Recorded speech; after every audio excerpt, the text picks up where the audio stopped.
and it is called The Homecoming because this is Shakur Stevenson's hometown, Newark, New Jersey, and it'll be broadcast live on ESPN. With this SHU SHU Carrington. Hey, what is this? Is this your fifth fight? Yes, this is my fifth fight. Yes. Oh, I'm happy to be a part of the show again too. I know. I've been here almost since I think number one. Yeah, you have. No, SHU SHU. How'd you get that name, SHU SHU? I just love that. Well, it was just honestly, it's just a baby name that my parents called me around everybody and everything like that. But I love the name because it has an Egyptian meaning, the one who rises above all. And throughout my life, I feel like it's pretty fitting. So yeah, man, I love the name. I love it too. Oh, I love that too. The one that rises above all. Yeah. And that's right where you're going. I can see that right now. Now we have a fight here at the Prudential Center, September 23rd. Do you have an opponent yet, or is it?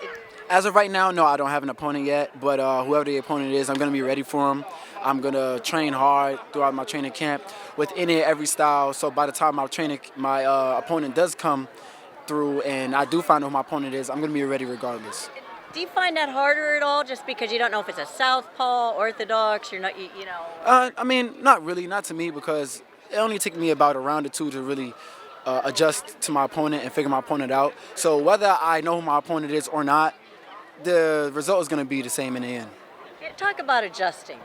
I feel like adjusting is something that a lot of fighters don't do.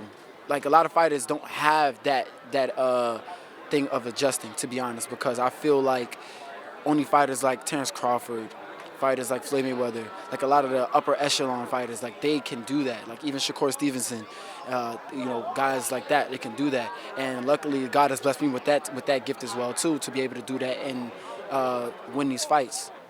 Now, does that adjustment also come? Does a corner tell you quite a bit about what they're seeing? Yeah, no, it could be. It could be from the corner. Sometimes you just, take what the corner does, says to you, and then implement it inside the ring. But really, honestly, it's all about the awareness of yourself and thinking about the experience that you've seen from certain styles and certain patterns of combinations and stuff like that, and even body language. Like, you're watching a guy's body language when you're hitting him and, reading his mind, thinking of it as a mental game. All of this goes into adjusting. And I honestly feel that it's more so in the fighter to make that decision to adjust in the corner, really. And tell me where you're training out of. Right now, whenever I have a training camp when I'm fighting, I train out of Las Vegas in the Top Rank Boxing Gym. I train out there. I love training in Vegas. The heat, the terrains that we run on. The work that's out there in terms of sparring. It's all of the big name boxers. They come out there to work, and it's just the best place for me to get better and turn into a superstar in boxing. And who did you always want to emulate, or was somebody that? Say that one more time. I didn't hear you. Say it again. Who do you emulate after, or? Young Floyd, Pretty Boy Floyd. I definitely emulated his style 100% when me coming up. Even now, even later Floyd, Money Mayweather, because he perfected his defense after a while too, and that's something that I take a lot, big pride in, because I like to be, very defensive at times and throw my offense off my defense and everything like that. So, putting my IQ together. But Floyd definitely one of the main pioneers for me in this boxing game. And talk about this journey. How do you stay focused? I mean, in one way, it's really exciting, but how do you not stray off the path? I mean, the higher up you go, probably the more people, the more temptations you meet. Right. I mean, well, to be honest, that's why I have certain type of people that I have in my corner. Like, I have my dad. I have, Coach K. Karoma. I have John Rosales. I have all these different people that keeps me humble and keep me grounded. Everybody that comes along the way, I know that this, they may come with good intent, but certain things may not be good. But that's why I have those people that I have around me, just so they can keep me, on the right path and keep me focused if I don't keep focused on myself, because like you said, temptation, it can, come to you and bring you different type of ideas and make you want to do different things. So I made sure my team is real solid. That's great. And who would you love to fight? Well, as of right now, not mythical, like an active fighter right now. To be honest, I would like to fight anybody. It doesn't matter. Whoever. In the end, who's that power person?